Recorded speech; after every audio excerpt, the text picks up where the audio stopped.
Hello and welcome back. No, you don't have to go on your knees to decorate this cake. I just thought I want to bring you closer to seeing the actual cake and what I do on it instead of seeing my face and having the cake so far away. So I'm going to decorate this cake while you don't see my face, but you will hear what I say and the steps that I take, and you can see a little bit closer what I do here. All right, so in the background there, you will see my kettle boiling. That's going to be very helpful. First things first, when we decorate a cake, you want to put on your cake board or whatever you are using, cake stand or maybe just a plate, you want to put a small amount of frosting right onto your cake board. And take a little bit of swirls into it. Why am I doing this? First thing is you want your cake, when you put your cake on here, you don't want it to slide off. And having those little air pockets right there is going to help dry it so much quicker. First layer. Oh, I'm excited. First layer is going on. Now remember, we close these up to go and set inside our fridge. And I am placing my cake. When you look at the cake like this, you will see there's a round side and there's a flat side. What I like to do is place my round side on the bottom, and now I have a little flat surface I can work with. Now, let's just stop that kettle for a moment. Okay, put it aside. That boiling water is going to be magnificent. Now we need to fill up our piping bag. Let me take this away for 1 second because I want to show you how genius this is. Let me just take this out because I do not want any nozzle inside yet. Just taking my normal piping bag, putting inside this, placing my... Oh, this makes me think about the egg I broke. Maybe I'm the klutz after all. Anyway, to show you, I place my hand inside to give me a little bit of a hole there. And now I'm just going to take small amounts of my frosting and let it go into that little hole. Now, do not be tempted to fill your piping bag up to the fullest, because you still want to have control over your piping bag. This is about it for me. Now, I have control over my piping bag because it's going to be perfectly in my hand and my frosting is not going to spill out. Now, I have these nifty little, what do you call this, rubber bands that I like to put around my bag here. Because for some odd reason, I always get my frosting to spill out. Now, I'm going to put my rubber band there, push my frosting. Now, you can see it's still closed up so it won't coat to the bottom. I'm going to snip it off, but I'm going to snip it off like a nail piece. I don't want to have a big hole. Again, I'm doing this with control in mind, because when it comes out now, I have a controlled surface. Okay, let's take that away. Clean our space and get our cake back. Here's our cake with the first layer, right? Perfect.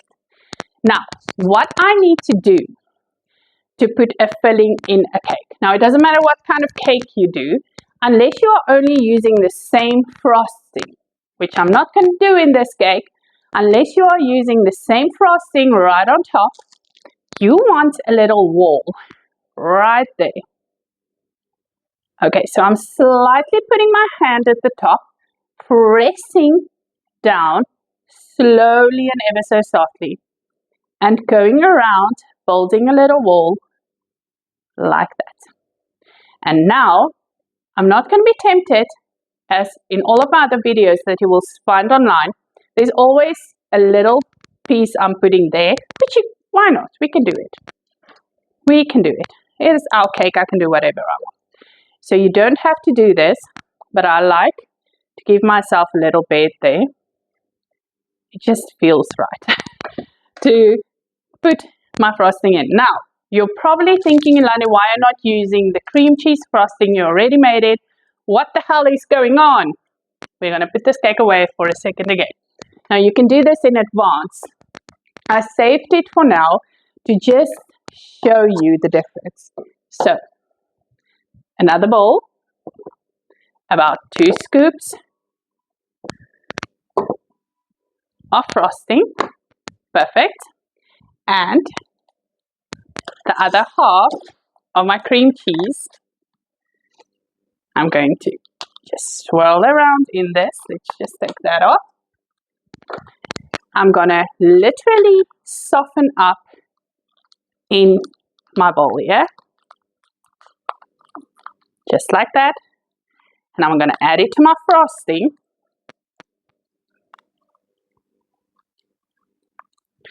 I'm also going to add in, I like cream cheese, 1 teaspoon again of my cream cheese flavoring like this. And now I'm going to slowly incorporate it with my frosting. Now what am I doing? I'm making an even more concentrated cream cheese filling, right? This is going to be so much more delicious. Just go and swirl that around. You can use a little spatula if you want. A little one of these pop mixers, or I think they call it a whisk as well. If you don't have the muscle power I was blessed with, and get that in. Now you can already see the color changing here to a little bit more yellow. So when I taste this now, it's going to have potent cream cheese flavor. And imagine digging into that cake and going into that cake, and now you're eating your slice and you have this cake, and inside, pop, that cream cheese filling almost.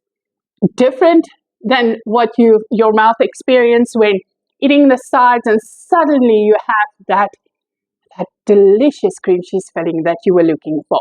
It just adds that punch that I want in a cake. Now again, you don't have to do this. You can keep it the way it is, add the whole amount on the first, do your whole cake, but this is very soft.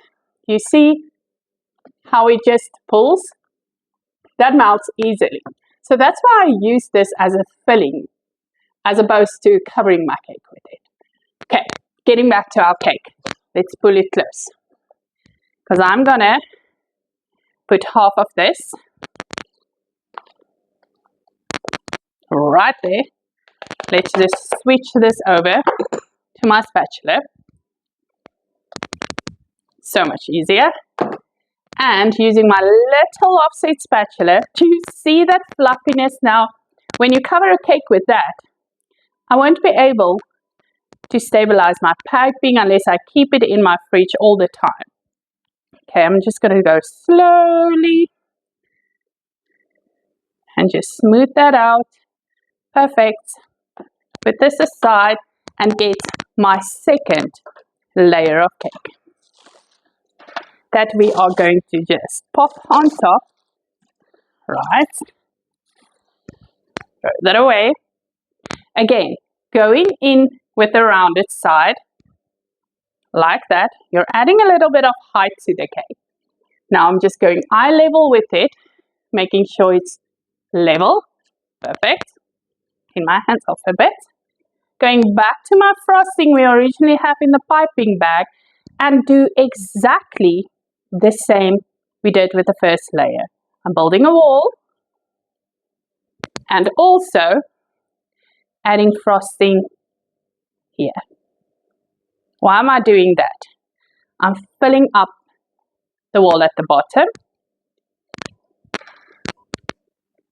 and I am going to add another layer Now I'm taking my offset spatula again and just slowly going around, letting that frosting set in. Just like that. Okay, that's perfect. And we're going to add in our last bit of filling. Whew. I cannot wait to dig in this cake. And I don't even like red velvet cake. How weird is that? Okay, again, just fluffing it up all the way around.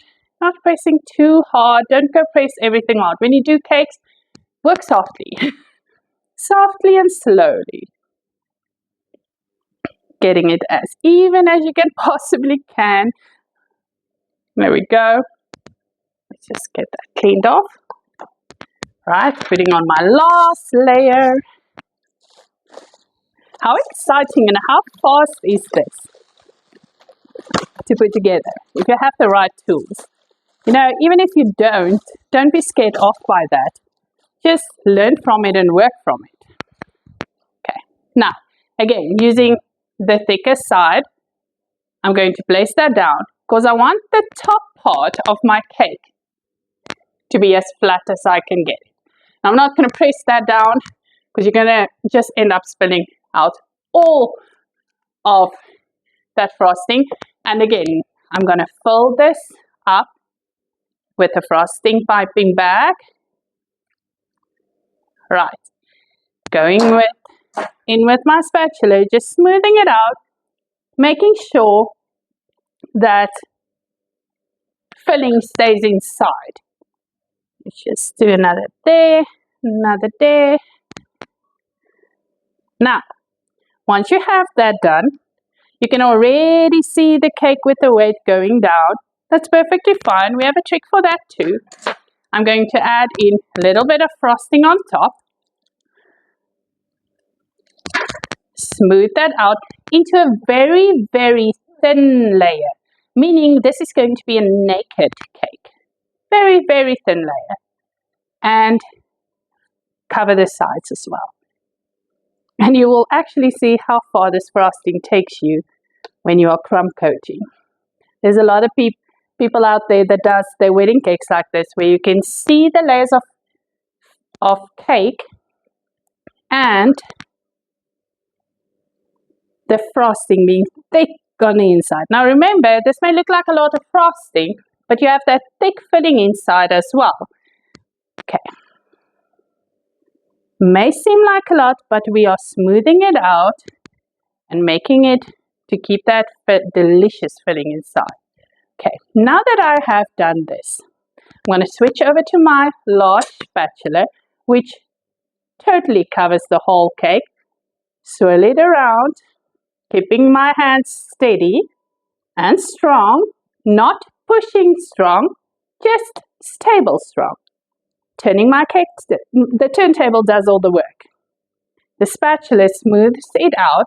Now what you want to do, maybe you'll end up with pieces at the top here that goes bulk like that. Just take your little spatula and from the front to the back, which I'm going to do on the opposite way, just pull it in. It just gives you a little bit smoother crumb coat. Just want to smooth it out. Goes flat again, take your spatula, go around slowly and smooth it out. Now that we have this is going, let me see you again. This little baby, I'm going to put in my fridge to rest for at least 20 minutes. In the freezer, I have one of those big bucket freezers that you open up. I put this in for 10 minutes. Now, immediately when I went down, I can already see there's stuff that needs to be done on my cake. First thing first is, do you see this bottom is open? I don't want that bottom to be open. I want to get the frosting stable and cold so it will keep my cake together and prepare it for my final layer, which everyone is going to see. So, I'm going back and getting some frosting inside of my piping bag. Just a little bit. Okay.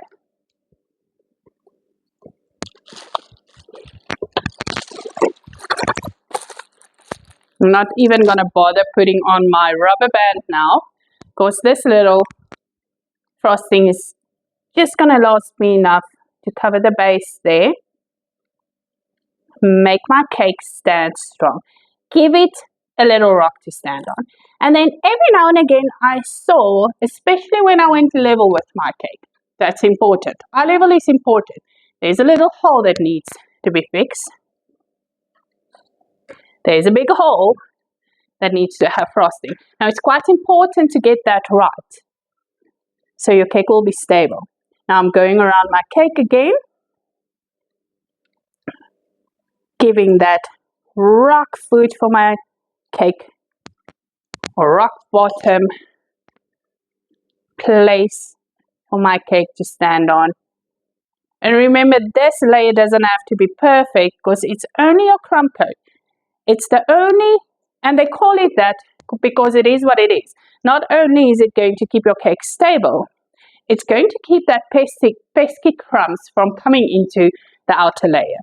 Now, this I'm going to take to my freezer, let it reset for a bit, and then when I come back, we will put the final layer on top, and you will see exactly how to do the next step.